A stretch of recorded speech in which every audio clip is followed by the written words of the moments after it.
But Brandon, let's move on into the third and final segment of the mock draft. If you guys are checking us out on YouTube, you got to check out the other two segments. Brandon and I broke down 1 through 10, every freaking team in the top 10, went over an hour and 15 on that. And then we broke down a couple teams from 11 through 21 also. Both of those will either be in the description on the YouTube channel. Check them out. If you're listening on podcast services around the world, though, you're the real MVP. You're the trooper. Well, we're all real MVPs, but you're the real troopers as the water that I'm drinking is trying to make water burps as I'm talking. But you guys are going all the way through this because this may be close to a 3-hour PTP, the first one that we've ever had. But Brandon, let's close out this podcast. Before we do, make sure to follow us on Twitter. I am at Ricky Widmer. Brandon is at Young_Swan19. Most Valuable Podcast is at Most Valuable Pod. But let's close this out at 22. I've got the Colts going with T. Higgins, the wide receiver out of Clemson. Then at number 23, the Minnesota Vikings, my Minnesota Vikings, going with Javon Kinlaw, the DT out of South Carolina. Almost had them go with Alex Leatherwood out of Alabama, the offensive lineman. That might have been a little bit too much of a reach for Viking fans that are like, Ricky, we need offensive line help. I know, but I went with Kinlaw instead of Leatherwood. Then the Chiefs, or as Brandon likes to call them, the Chefs, going with Paulson Adebo, the cornerback out of Stanford. Then the Dolphins, their third pick via the Texans, going with Yatar Gross-Matos, the edge rusher out of Penn State. Then I've got the Bills going with Julian Akwara, the defensive end from Notre Dame. The Packers going with Trey Adams, offensive tackle out of Washington. Seahawks going Curtis Weaver, edge rusher from Boise State. Ravens going Dylan Moses, the inside linebacker from Alabama. Saints going Bryce Hall, cornerback from Virginia. Patriots go Alex Leatherwood, offensive lineman from Alabama. And then the 49ers go with Kenneth Murray, the linebacker from Oklahoma. And before we get in to everything that we were going to talk about, do you remember the question I asked at the very beginning of the podcast, or towards the beginning of the podcast, Brandon, of which prospects should people count in this podcast? Which school I asked to people to count how many people I had going from this one school. Do you remember what school that was? Oh, Alabama. Alabama. Do you want to know how many people from Alabama I have in this draft? I'm going to throw out the number of 5. Tua Tagovailoa, that's 1. Jerry Jeudy, that's 2. Henry Ruggs III, that's 3. Trayvon Diggs, that's 4. Raekwon Davis, that's 5. Dylan Moses, that's 6. Alex Leatherwood, that's 7. That was close. I don't know if 7 Crimson Tide get taken in the 32 picks that we have, but that's what I've got for my first one. I felt like 7 picks was a lot as I was going through it, but hey, if you got the talent, it's going to be there. We're going to talk about a couple of these teams, and I'm going to throw out a question for you at the end. But the first one, we got to talk about them whenever you are on the podcast, because along with being a Bears fan, you are also a Chiefs fan. What are you thinking with the Chiefs in the draft this year? What do you think should be the big emphasis for the Chiefs? Because I went with cornerback only because it looks like defense is going to be a big, like their defense needs some bolstering. Cornerback could be something they look at, linebacker, but also they might need some offensive guard help. What are you thinking should be the target for the Chiefs this year as the rest of this season moves on and as we move on in the draft process going all the way to April? So I definitely like what you're putting there for the Chiefs in terms of cornerback, but what I really think the Chiefs need, it's certainly staying on the defensive side, but they need to be able to stop somebody up front. And I think what we saw from the Chiefs early on in the season, and I'm going to bring this back to our fantasy football league, where you played because you have Mark Ingram, and he ran all over the Kansas City Chiefs. The Chiefs need to be able Dalvin to... Cook got upset that, they didn't give him the ball enough to run over the Chiefs also? The Chiefs need to be able to stop somebody up front against the run.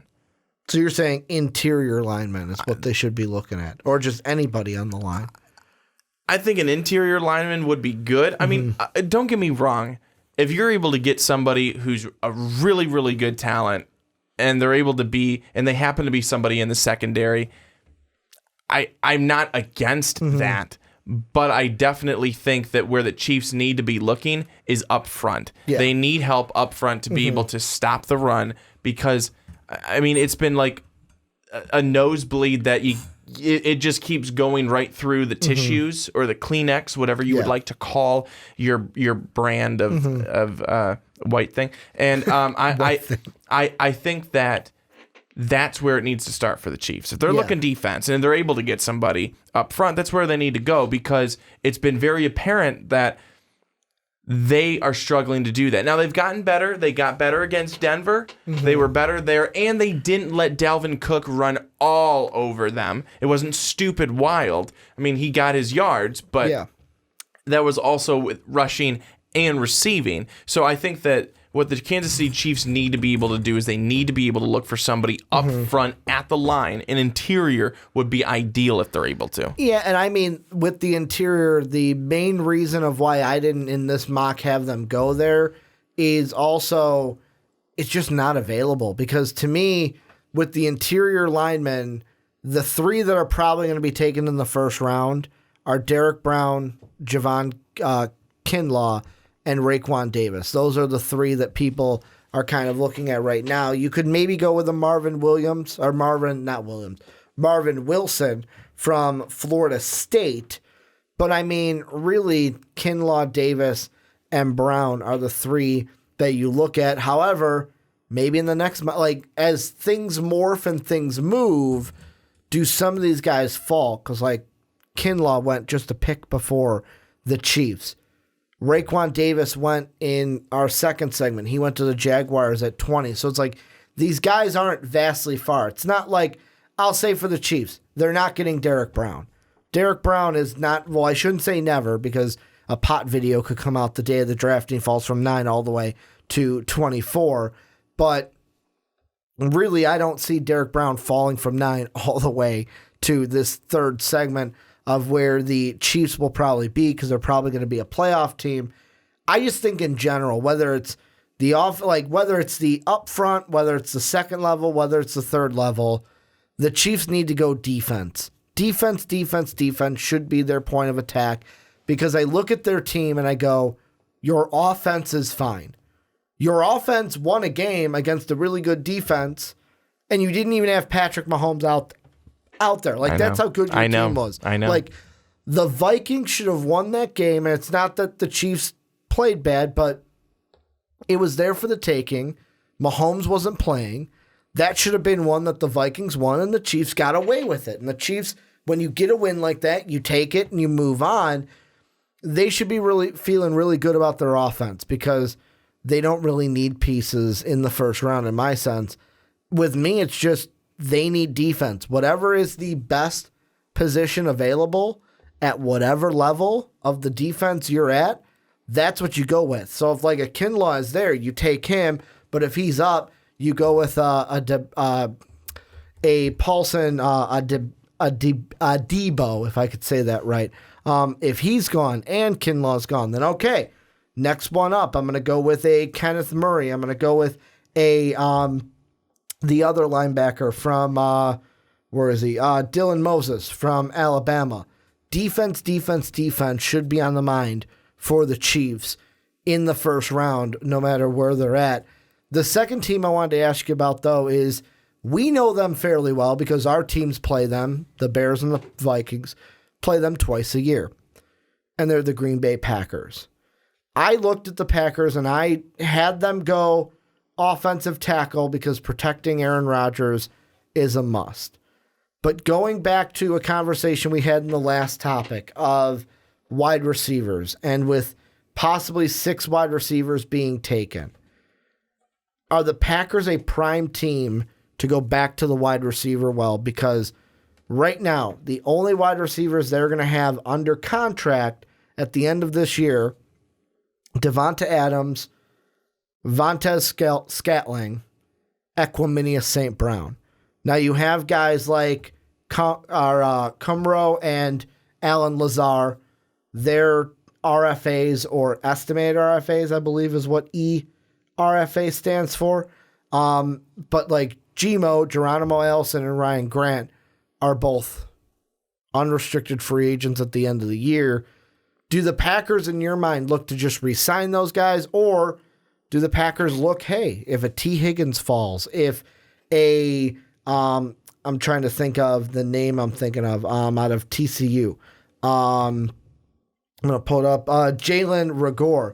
If one of those guys is there, do the Packers go to that wide receiver well before trying to maybe protect Aaron Rodgers and going offensive lineman with an offensive tackle? But see, that's the thing, though, is that I think that if they go with an offensive lineman, that is, they're making the stride to make sure, okay, we are going to protect Aaron Rodgers. We're going to make sure that he is going to stay upright, that he's going to stay healthy, and that we're also going to be able to continue to grow and improve the running game that is already good, but continue to make that good. For the Packers, though, when it comes to a receiver, so you have Devontae Adams. I know you went through some of this already, but do you go and you try and get a absolute number two? Because right now, this is how I feel. You've got Devontae Adams, and then you've got a couple of guys. Yeah, well, you used to have Randall Cobb and Jordy Nelson. Like, you had a three-headed monster of Jordy Nelson, Randall Cobb, and Devontae Adams. And now just Adams is the only one left. And when you had them, Jimmy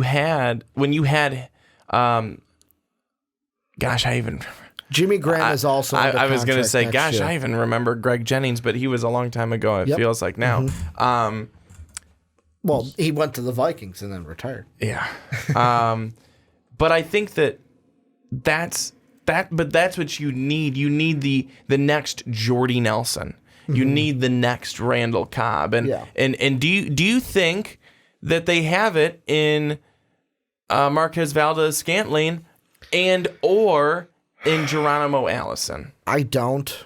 I would love to say Geronimo Allison is their next number two. I don't think they have the number two on this roster. I truly don't. And the thing that I also think is I don't know if they're going to be like, if T. Higgins falls to them, which was close in my mock, where T. Higgins went 22 to the Colts, who could use a number two wide receiver next to T.Y. Hilton, with Jacoby Brissett.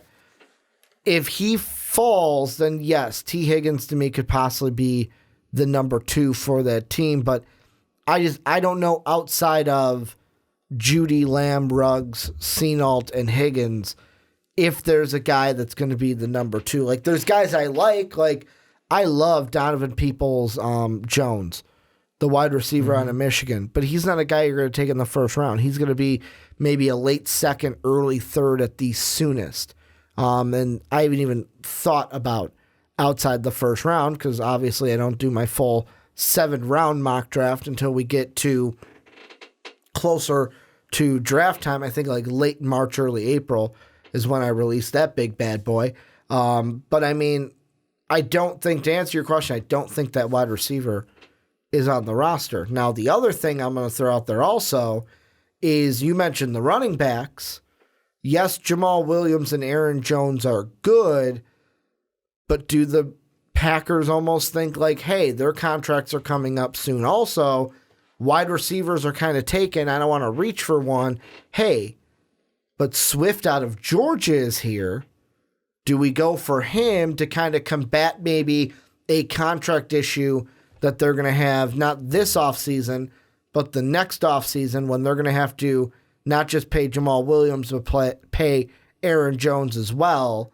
And then if they take a DeAndre Swift this year, hey, maybe we don't have to pay one of those guys, and we can just pay the one we like and have Swift be the backup running back after next year.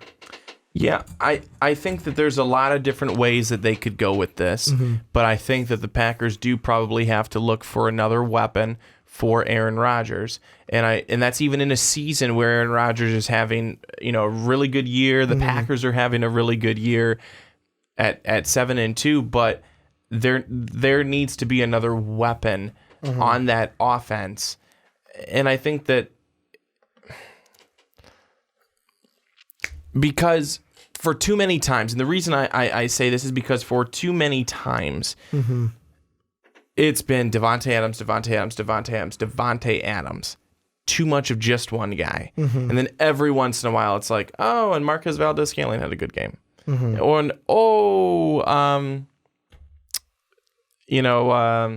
Geronimo Allison, came up big this week. The consistency isn't quite there. So if they were able to find that guy at the wide receiver position who could, be another weapon there and provide some consistency, that would be a really big boost for Green Bay. Well, and I think another thing that needs to be said for really this range, really 21 through 32, is it really depends on what happened. Like these teams are hard to talk about right now because you don't know where they're going to be at the end of the year. Because like the Packers could lose in the wild card round. And then it's like, okay, now we're between pick 21 through 24 instead of being at 27. They could also go to the Super Bowl, lose the Super Bowl. Okay, they're at 31. They can go to the conference championship game and lose. Okay, now I'm either 29 or 30. So, I mean, that's why this third region out of the video and podcast, this is probably going to be the shortest segment because these teams in my mind are so hard to predict what they're going to do right now because, A, they're really good. They're good, complete teams most of the time. Like, you look at these teams, 49ers, they're probably outside of this mold where they can add some pieces that can help them. But like Patriots, Saints, Baltimore, Seattle, Green Bay, Buffalo, Houston, KC, Minnesota, Indy, Dallas.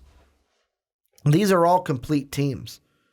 They're not teams with any gaping holes, except for I know like the Packers, you said like they need a number 2 wide receiver, but gaping enough to where it's not crippling their team record-wise. So with this one, it's just how does the season unfold? Where do the Packers end up? Where do they lose? Are they in this range because they lost in the divisional round? Do they lose in a wild card game? So now they're 21 through 24. That's the big thing to look at through these and how we're going to maybe get those answers as the season completes and we know for sure where they're picking. Last thing I'm going to ask you is, I'll ask this because I have Jake Fromm. Jake Fromm's the only quarterback I didn't have go in the first round. Do you think there's a team, any position, whether it be wide receiver, whether it be for a quarterback, whether it be for a defensive player, do you think we see what we saw with Teddy Bridgewater, what we saw with Lamar Jackson? I'll say quarterback because that's the one we see it with. If Jake Fromm does not make it into the first round, does a team for this one call up the 49ers, try to trade up to draft Fromm in the first round to get that 5th-year option on him, like the Vikings did with Teddy, like the Ravens did with Lamar Jackson? The 49ers? Because right now the 49ers are the 32nd pick in the mock. That's why I threw their name out. Because they're the last pick in the mock. No. So you don't think a team tries to trade up for Jake Fromm if he's made it all the way through the first round?